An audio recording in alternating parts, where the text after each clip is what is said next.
Bonsoir à tous, bienvenue dans votre émission, votre projet pour la Réunion. Je reçois ce soir Georges Harriman, bonsoir. Bonsoir.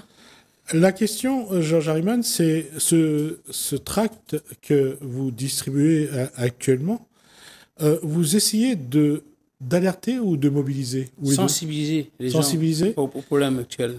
Alors, nous ne sommes pas des mendiants, nous ne sommes pas des politiciens, nous ne sommes pas des prédicateurs, nous ne sommes pas des extrémistes, nous ne revendiquons aucun mandat politique. Mais c'est peut-être pas la bonne formule pour pouvoir sensibiliser, parce que les gens cherchent peut-être des personnes pour les guider, pour leur expliquer, pour leur montrer. Là, vous voulez les sensibiliser, vous vous posez pas dans une posture. Non, il n'y a pas de posture posée. Nous, on se trouve égal à autrui, quoi, à notre compatriote. On se sent comme Vous êtes eux. citoyen. Voilà, en tant que citoyen, ce qu'on ressent, on fait sortir sur le tract en invitant les gens à comprendre notre démarche. Votre démarche, c'est de les sensibiliser. Vous les sensibilisez donc, vous dites, nous sommes des simples citoyens comme vous, victimes des conséquences de la mauvaise gestion politique, économique et sociale de nos gouvernants. Important. Mais la question... Alors, on va prendre une hypothèse que demain, on dissout l'Assemblée nationale. Ça veut dire qu'il faudra réélire les députés. Oui. Alors, est-ce que les citoyens, c'est le moment où les citoyens ont leur mot à dire? Ils doivent se prononcer et assumer leur rôle, prendre leur rôle de responsabilité face à la politique. S'ils ont marre de la politique, ben, à eux de faire comprendre à ces gens-là qu'on en a marre. Alors, comment on fait comprendre aux politiques, comment vous pensez qu'il faut faire comprendre aux politiques que les citoyens en ont marre? En cessant d'abord en premier lieu de nous incriminer entre nous. C'est une première démarche. On ne peut pas tout le temps dire c'est la faute de l'autre, c'est la faute des autres, c'est comme ça, c'est l'élu, c'est les autres. Soi-même, on dit ben, il faut que je me, en tant que citoyen, face à mes problèmes. C'est à partir de là, pour vous réagir, vous dites ben, quand j'arrive dans les isoloirs, c'est moi qui décide. C'est moi qui dois couler mon bulletin. Ce n'est pas à cause de monsieur tel est bien, c'est parce qu'il parle bien, ou il a un costume, ou il est mon ami, ou il a fait des trucs. Parce que tout ce que le candidat qui présente là, tout beau, tout nous, il raconte tout ce qu'il veut. Et c'est le citoyen que nous l'est qui doit gober ou pas gober ce qu'il raconte. Et comme ça fait 40 ans qu'on raconte les mêmes histoires, ça fait des années qu'on raconte le même balivienne. Donc peut-être qu'il serait temps de matin de dire, ben, écoute, nous ne croyons en personne, nous avons décidé de vivre pour nous. Comme j'ai toujours dit aux gens, un maire gère sa mairie. Moi, je gère ma vie. C'est évident. La posture est convenable, il y a rien à dire. Mais quand il va rentrer dans l'isoloir, il va voter. C'est lui qui rentre dans l'isoloir. Oui, quand le citoyen le citoyen ou la citoyenne rentre dans l'isoloir, c'est pour voter. Oui. Voter pour voter. Il vote de son choix. S'il veut voter blanc, il vote blanc. Moi, il faut comprendre ces gens-là qu'il en a marre, il ne croit plus. À lui de faire un vote son choix, sa pensée, son envie. Ne lui laissez plus influencer par la parole ou l'exercice, ou le cri, ou la larme d'un autre en face de lui. Celui qui est en face de lui qui veut être meilleur, c'est un citoyen. Il veut être meilleur comme tout le monde. C'est ouvert à tout le monde. Vous dites qu'il a le choix, s'il n'y a aucun des candidats qui ne lui donne pas satisfaction. Il vote soit il s'abstient, il vote en blanc, il vote nul, mais moins, il a un résultat qui prouve qu'il n'est pas content, il est mécontent. Ça qui est Alors, vous pensez que demain, si un citoyen vote blanc, je sais, laissez-moi aller au bout de ma question. Si un citoyen vote blanc et qu'il est suivi par des milliers, voire des millions de citoyens qui votent blanc, vous pensez que vous envoyez un message aux politiques? Oui, un gros message de ras-le-bol, un gros message de ras-le-bol, parce que l'abstention et le vote blanc qui actuellement n'est pas pris en compte, mais là, ils sont obligés de le prendre, étant donné que le nombre, c'est un homme extravagant, c'est un homme vraiment fort, ils sont obligés de le prendre en compte. Ces élus-là, maintenant, on dirait qu'ils ne prennent pas de comiques. Ces élus considèrent les citoyens comme des comiques. Ah, ils gueulent comme ça, ils crient, il y a la radio, mais c'est comme ça, moi je sais comment ça fonctionne, c'est comme ça fonctionne. Ne nous inquiétons pas. Georges Harriman, je vais être très direct. Aujourd'hui, vous prenez la posture de dire qu'il vaut mieux voter blanc pour envoyer un fort message aux Oui, politiques? qu'on est là, on existe, les citoyens sont là, ils sont pas invisibles, ils existent, ils ont dans la souffrance, ils vivent dans l'attente d'un nouvel espoir, mais qui ne réalise jamais. Quel que soit l'homme en face, quel que soit le candidat, quel que soit le parti en face, ça ne change pas depuis 40 ans. Ça veut dire que vous prenez sur vous aujourd'hui de dire que vous allez sensibiliser les citoyens Oui, pour qu'ils envoient un message oui, il faut qu'ils envoient un message. Il est temps d'envoyer un message que le temps va être dur. Ce qui se passe actuellement dans le gouvernement, Ouais. l'année prochaine, vous allez entendre parler du chômage et fortement. Là, ça n'existait pas, on ne parle pas, on évite. Mais l'année prochaine, avec ce qui se passe actuellement au gouvernement, vous allez voir les budgets en retard, le gouvernement qui n'existait pas, il n'y a pas de budget. Et comment le chômage va grimper en flèche. Ça. Déjà, à La Réunion, je crois qu'il y a 5 000 ou 6 000 entreprises qui vont fermer les portes. Alors, Iman, ça veut dire que aujourd'hui, vous êtes pour que les citoyens se mobilisent et à la rigueur votent blanc, Oui. parce que au moins pour vous, c'est une façon de faire entendre un message. Je crois que c'est la meilleure façon. Parce que défiler, crier, gueuler, écrire, chanter, lamenter sur une radio, ça ne change pas les choses. La seule façon de comprendre ces gens-là qu'on est là, qu'on existe, que les citoyens ont besoin de vivre dignement, c'est de leur dire on ne veut plus de vous, qui que vous soyez, gauche, droite, extrême gauche, peu importe, mais on ne veut plus de vous. Dans ce cas, est-ce que la démarche que vous allez mener, vous allez sensibiliser les citoyens, On le met en face du problème. citoyennes et les citoyennes, vous allez leur dire que aujourd'hui, pour que les politiques vous entendent, il vaut mieux voter blanc? Pour moi, c'est la seule solution, c'est une des réponses à faire. Sinon, que ce soit voter, vous abstenir, vous ne votez pas, vous êtes aspiré dans le système. Donc, si vous votez blanc, vous montrez que vous n'êtes pas d'accord, que vous protestez, et le pourcentage de blancs va être celui qui sera élu le matin, ça va l'inquiéter quand même. Il y a des gens qui sont mécontents en face. Il y a plus que d'hommes avec moi, moins de femmes avec moi que extérieur. Donc, pour vous, aujourd'hui, si demain, un gros pourcentage de citoyennes et de citoyens votent blanc, c'est sans doute la meilleure façon Pour moi, oui. d'envoyer un message Pour politique. moi, oui, parce que vous voyez bien qu'on met en place, depuis 2 ans, on a mis en place 6 ministres pour fonctionner le gouvernement. 6 ministres, et aucun n'a tenu le coup. Par contre, Premier ministre. Premier ministre, Ouais. 6 premiers ministres en espace de 2 ans. Et aucun de ces premiers ministres n'a fait quelque chose pour la population. D'accord. Pourtant, ils sont là, ils ont de gros salaires, ils votent, entre eux, ils discutent, ils font des programmes, gauche, droite, ça, mais personne n'a rien fait pour les citoyens. On n'existe pas. Donc, quelque part, il faut leur montrer qu'on est là. Parce que là, peut-être qu'ils ne nous voient pas, peut-être qu'on est invisible. Quand on vote blanc, quand on fait comptabilisation, on va voir que à Métropole ou bien à La Réunion, ça chauffe, c'est pas bon. Vous allez vous engager sur le terrain aujourd'hui pour aller Je mets pour mener cette bataille. j'essaye de mettre le citoyen face à lui. Je dis, regarde-toi dans une glace, regarde ce que tu as fait depuis 20 ans, 30, 40 ans, regarde tes fils, regarde ton frère, regarde ta famille, comment ils vivent aujourd'hui, même ton sacrifice que tu as fait. Tu as fait tout pour mettre un homme en l'air, pour faire voter un parti. Mais toi, qu'est-ce que tu as gagné? Où tu es? Tu es dans la vie sociale, tu es un mendiant. Tu mendis à la mairie, tu mendis le RSA, tu mendis à la CEDIC. Ça n'a pas changé ta vie. Ben écoute, pourtant la vie des autres, là-bas, tu vois, il monte.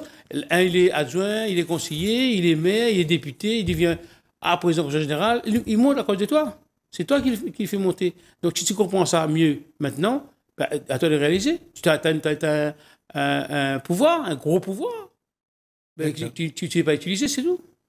Donc aujourd'hui, finalement, ce que cherchait Georges Harriman depuis quelque temps, c'est comment redonner de la valeur aux citoyens et à son bulletin de vote. Voilà, exactement. Et là, vous l'avez trouvé. Oui, pour moi, c'est une des solutions. Ça va faire peur au moins à ceux qui est élu de comprendre qu'en face de moi, il y a 5 000 et moi, je n'ai que 2 000 qui sont de mon côté. Ces 5 000-là va me donner la direction à suivre. Ça veut dire que il y aura une campagne en ce sens pour aller dire aux citoyens, allez voter, votez blanc. Votez. Vous faites votre devoir, votez. Montrez que vous êtes là. Montrez que vous existez, mais montrez aussi que vous n'êtes pas d'accord. Vous n'êtes pas d'accord parce que vous ne croyez en plus rien. Vous ne croyez plus en politique, vous ne croyez plus en économie, vous n'avez plus confiance en personne. C'est ça, c'est une démonstration. Pas en faisant défiler, pas en criant dans la rue, ça n'apporte plus rien, ça. Vous faites 1000, 2000, 5000, 1 million, ça n'apporte plus rien. Par contre, contester dans l'urne, partager cette opinion-là, c'est différent. C'est pris en compte, même s'il ne valide pas, mais c'est pris en compte. Ben, là, c'est pas bon, il faut que je fasse attention, c'est ce que je fais. Alors, il y a le fait que si demain Georges Hariman mobilise autour de ce bulletin blanc, mobilise les citoyens pour voter blanc. On va le pouvoir, moi je veux rien, moi. Non, c'est pas ça. Je veux dire que, ça veut dire que demain, si demain, les citoyens se mobilisent, les citoyennes et les citoyens se mobilisent, qu'un gros pourcentage vote blanc, en fait, je voulais poser la question, est-ce que vous vous rendez compte que la classe politique aura une crédibilité affaiblie? Ben, il est temps. C'est temps de faire comprendre à ces gens-là qu'ils ne servent plus à rien. À quoi ils servent? Là, un ministre vient d'être nommé pendant même pas 12 heures, il va avoir 30 000 euros. 30 000 euros par mois pendant 3 mois. Vous vous rendez compte? Alors que les citoyens travaillent un an pour gagner 17 000 euros, pour gagner 20 000 euros pendant un an. Mais donc, à quoi on sert ces gens-là? À quoi ils nous servent? À piquer les impôts, à piquer ce qui se passe? Il est temps de dire à ces gens-là, on n'en veut plus de vous. On ne veut plus de vous et tout. D'accord. Et la mobilisation, ça veut dire qu'il va y avoir une vraie mobilisation sur le terrain? Vous savez, les Réunionnais adorent la politique. Même si ça ne se voit pas, ils adorent la politique, ils parlent de la politique que ça. Mais ils ne réfléchissent pas à ce qu'ils font. Ils agissent en fonction d'humeur de quelqu'un qui est bien, qui cause bien, bonjour, gentil, tout ça. Ça, c'est fini ce temps-là. Il faut que les Réunionnais comprennent que ce temps-là est révolu. Celui qui vient vers vous avec souriant et bon cœur, c'est peut-être un futur ennemi. Un futur ennemi qui est en train de vous épier pour demain matin pouvoir vous marcher dessus. Et c'est ce qui se passe actuellement. On vient devant vous, on fait le mignon, on fait le beau, et puis le matin, on prend pour un couillon, on prend pour un rien du tout, pour un demeuré, c'est tout. Et puis, on s'en fout.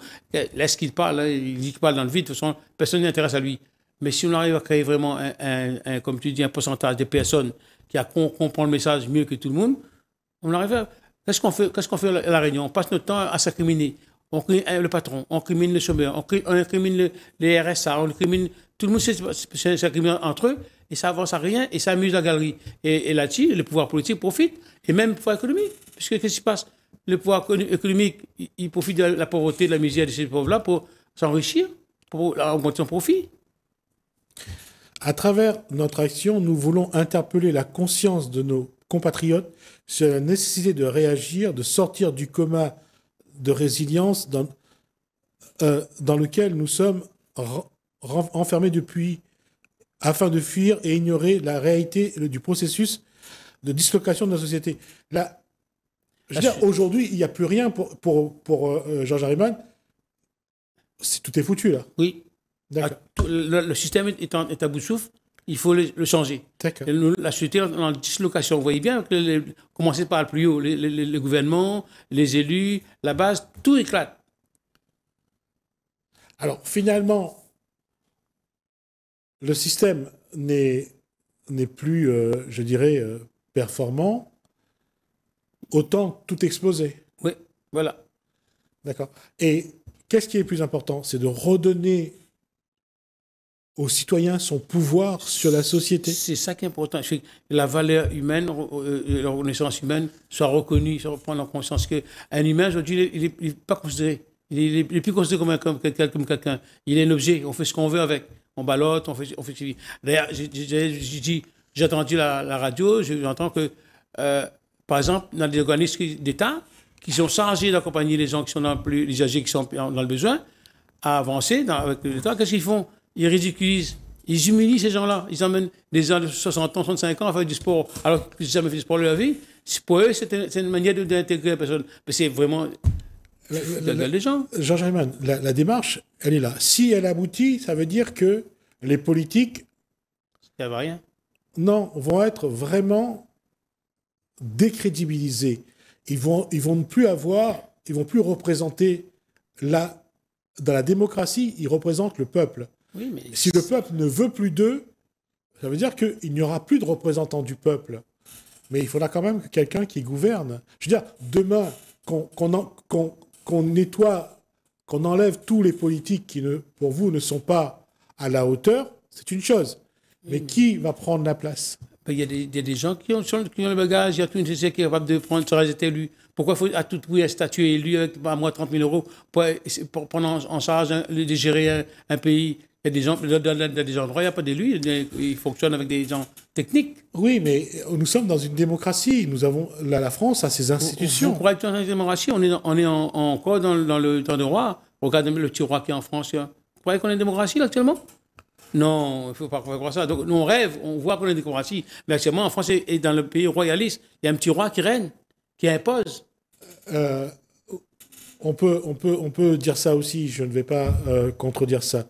Mais la question est la suivante, c'est-à-dire que si demain on enlève la classe dirigeante qui est en place et qui est en exercice, il faut trouver la... C'est soit collégial. On mettra en place un comité collégial pour gérer comme un comité de citoyens pour gérer comme ça. Est-ce que Georges Harriman se rappelle de 1789 et de tous les problèmes qu'a connus la France pour trouver justement...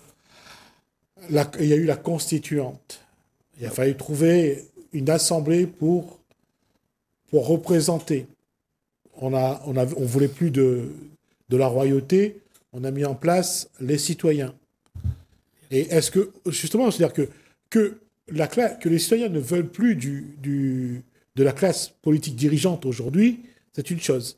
Mais, Jean Harriman, il faut quand même penser à qui va prendre la place. Il suffit de créer demain matin un comité collégial pour décider par nous, citoyens, décider parmi nous qui est à la hauteur. Pas besoin de vote, qui est à la hauteur pour accompagner un développement dans un pays. Non pas en mettant en place des petites royalistes qui arrivent, qui disent « moi, je changerai ça, moi, je changerai ça ».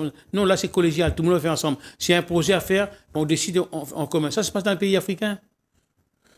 Ça me fait penser au comité de salut public de 1789, juste après 1789. Oui, il y avait un comité de salut public. D'accord ?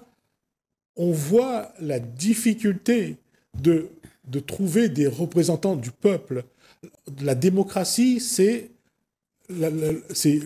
gérer le peuple pour le peuple et par le peuple. D'accord ? C'est-à-dire que appeler à ce que demain les citoyens votent blanc, les citoyennes et les citoyens votent blanc, c'est une chose. Oui. Je n'ai pas... Un ras-le-bol. Mais après, comme je dis, demain, si le président de la République est élu avec 10% de la population... Il va réfléchir avant de prendre une décision. C'est différent. D'accord. Là, il prend une décision, il s'impose. Il dit, moi, je fais ça comme ça. Vous ne voulez pas de M. Intel, je l'impose. Vous ne voulez pas de M. Intel, je l'impose. Maintenant, demain matin, non. Demain matin, avant de prendre une décision, il dit, la foule, les citoyens risquent de se rebeller contre ça. Ça, il faut donner le pouvoir aux citoyens.